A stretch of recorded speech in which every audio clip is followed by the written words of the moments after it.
நாம் கேட்கிறோம், பார்க்கிறோம், வித்தியாசப்படுத்திடுறோம். அப்படி இருக்கும் பொழுது எல்லோரும் பேசினால் கேட்கும் என்பது இறைவனுக்கு மட்டும் இருக்கிறது. அது போய் இவங்க ஒரு மனிதருக்கு கொடுக்கிறார்கள் சொன்னீங்களே, இப்படி ஒரு பண்பு இறைவனுக்கு இருப்பதாக குர்ஆன்ல சொல்லியிருக்கிறானா, ஹதீஸ்ல சொல்லியிருக்கிறானா? ஆதாரத்தை தாங்க. அப்படின்னும் பிரித்தறிகிற சக்தி இறைவன் ஒருவனுக்கு மட்டும் உண்டு, மற்றவங்களுக்கு இல்லைன்னு நீங்க அதுக்கு என்ன ஆதாரம் கேட்டோம். இன்னொன்னு, எங்களுடைய தெளிவான கொள்கை என்னன்னு கேட்டா, எதுவாக இருந்தாலும் இறைவனுக்குத்தான் இருக்கிறது. எந்த சக்தியா இருந்தாலும் அது முழுமையான சக்திங்கிறது இல்லைங்க, லிமிட்டான சக்தியா இருந்தாலும் சரிதான். ஒரு குறிப்பிட்ட அளவுக்கு இருந்தால் நம்ம கேட்கிறோங்கிறோம்ல, இந்த சக்தி யாரு தந்தது? அல்லாஹ் தானே தந்தான். ஒரு குறிப்பிட்ட தொலைவில் ஒரு ஆள் பேசலாம் கேட்கிறோங்கிறோம்ல, இதையும் யாரு தந்தது? அல்லாஹ் தானே தந்தான்.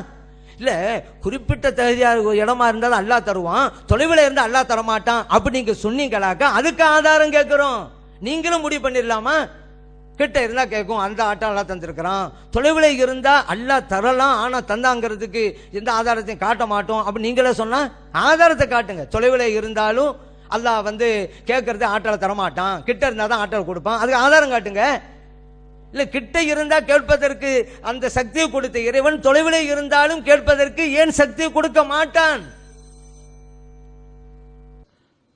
அன்பிற்குரிய சகோதரர்களே, மிக தெளிவான சான்றுகள் மூலமாக ஷேக் அப்துல்லா ஜமாலியுடைய கொள்கை பகிரங்க இணை வைப்பு என்பதை நம்ம நிரூபித்திருக்கிறோம். அவங்க தங்கள் வாதங்கள் மூலமாக தாங்கள் இணை வைப்பவர்கள் என்பதை இன்னும் உறுதியாக நிரூபித்திருக்கிறார்கள். நான் ஒரு வசனத்தை சொன்னேன், லைஸக மிஸ்லிஹி ஷைஉன் வஹுவ ஸமீஉல் பஸீர் என்று சொன்னேன். இந்த வசனத்தில் நீங்க சொன்ன அர்த்தம் எங்க இருக்குது என்று கேட்கிறார்கள். நீங்க நிதானமா ஒவ்வொரு சகோதர நெஞ்சில கை வைத்து சிந்திக்கணும். அந்த வசனம் என்ன சொல்லுகிறது? லைஸக மிஸ்லிஹி ஷைஉன், அவனை போல எதுவுமே இல்லை, அவன் கேட்கிறவன் பார்க்கிறவன். அப்படின்னா இந்த கேட்குதல் அவனை போல யாருக்கும் இல்லைன்னு தான் அதுக்கு அர்த்தம்.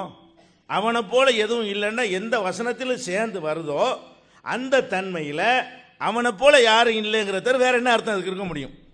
அவன் பார்ப்பவன் என்று சொன்னால் அவனை போல பார்ப்பவன் யாரும் இல்லை. அந்த வசனத்திலேயே மற்றவங்களுக்கு இல்லைன்னு எங்க இருக்குன்னு கேட்குறாங்க, அதுதான் இருக்குது.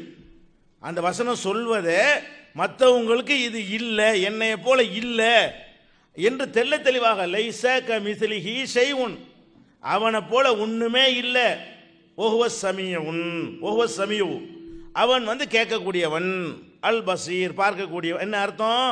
இந்த சமீ என்ற விஷயத்தில், கேட்பவன் என்ற விஷயத்தில் அவனை போல எதுவும் இல்லை, பார்க்கிற விஷயத்தில் அவனை போல எதுவும் இல்லை. அப்ப அவன்